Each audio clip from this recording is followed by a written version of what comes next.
In man's golden age, at the beginning of history, and in the time before history. But this is a most singular sunrise. It is the climactic part of a scientific experiment that can be conducted only at midsummer, at the moment of dawn in a prehistoric ruin. This experiment may link one of the oldest major works of man's hands, the 4,000-year-old Sarsen Circle at Stonehenge, and a winking, blinking marvel of the 20th century. It's designed to test a theory that has challenged established tradition and provoked among scientists one of the fascinating controversies of our time. A theory that credits prehistoric man with an ingenuity and knowledge some authorities believe impossible. Stonehenge, through the ages, has drawn poets and archaeologists, astronomers and tourists, all seeking, in their fashion, an answer to the single question, why? If in this experiment, which you will witness in the next hour, the sun follows a prescribed pattern around these stones, much of the mystery that has tantalized man for centuries may be solved.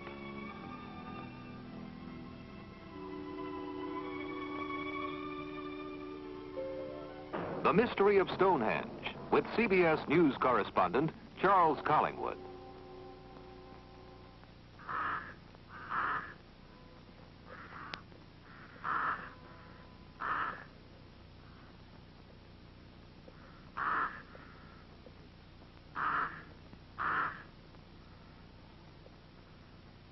You are 90 miles from London, but somewhere in the 2-hour drive across Salisbury Plain, you lose the world.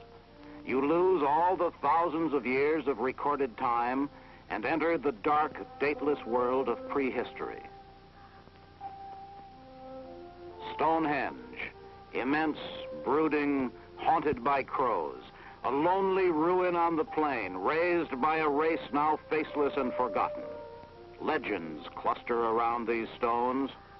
On this spot, they say, Hengist the Saxon killed 400 British nobles by treachery. Here, where the gray plain ran with blood, this monument was raised in memory of the slain. The truth is, when the Saxons passed this way, Stonehenge was already a ruin. So was it 2,000 years ago when Roman soldiers on leave made the trip across Salisbury Plain to see it and ask the questions we still ask. Who built it?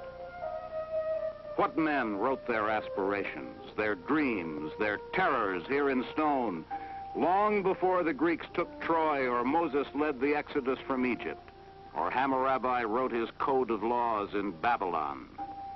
The past in those lands has left its story.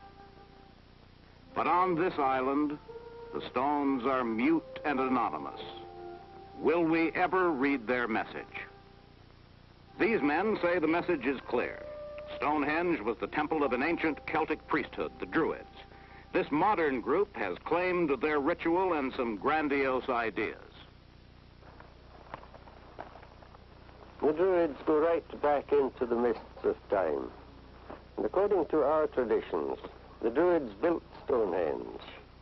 And we're not asking anybody to believe this, and we don't care whether the statement is accepted or not. That is our tradition and according to our records. We believe that the Druids own Stonehenge as representatives of the people.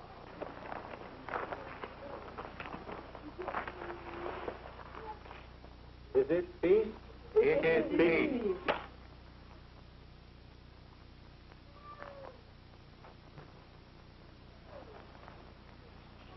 Is it peace?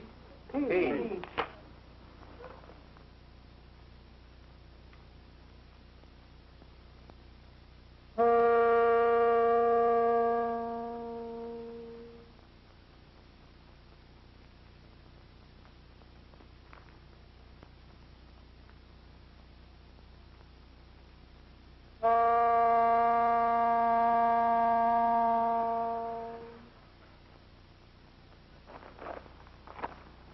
Arise, O sun.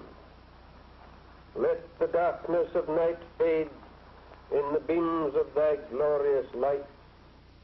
Of all the legends about Stonehenge, the most persistent is that the Druids built it. They didn't. Author Patrick Moore scuttles their claims with some scientific facts.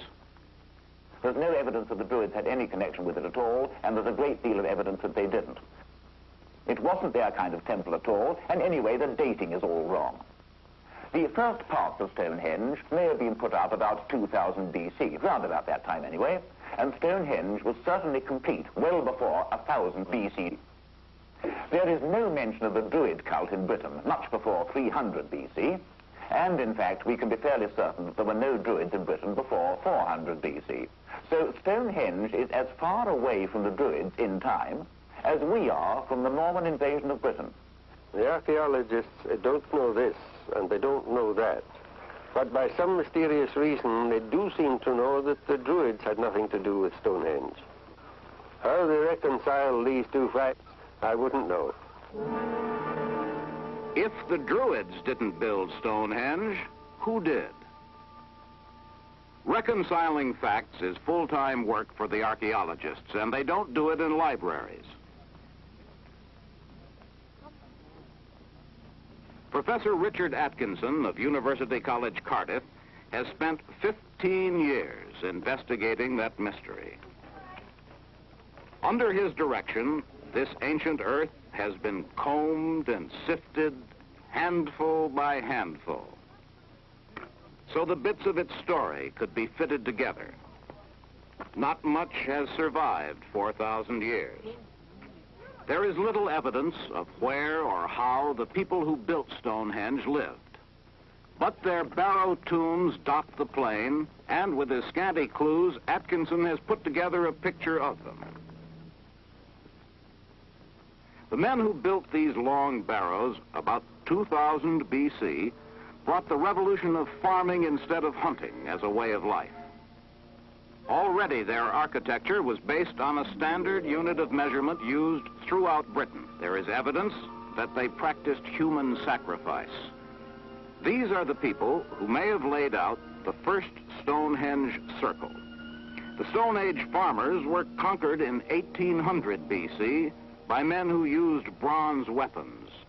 It was they who built the great stone circle at Avebury and may have raised the second Stonehenge.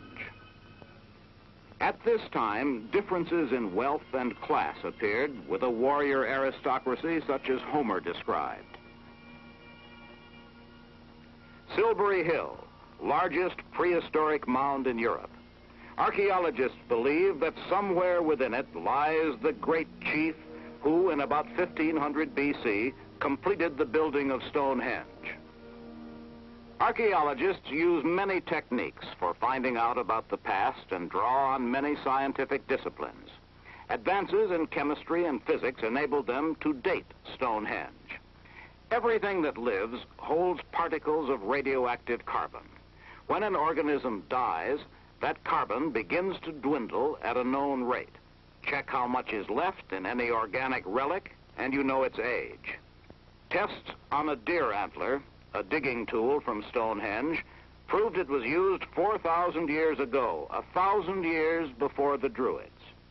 Men of many sciences have worked on the Stonehenge mystery. Geologists traced the origin of the stones. Botanists studying fossil pollen learned the curious fact that the weather was considerably warmer all year round when Stonehenge was built. But the most startling discovery has come from the science of astronomy. The digging was done at an observatory 4,000 miles from Stonehenge. Dr. Gerald Hawkins, astronomer at the Harvard-Smithsonian Astrophysical Observatory and professor at Boston University, has developed a startling and revolutionary theory that may solve the Stonehenge mystery.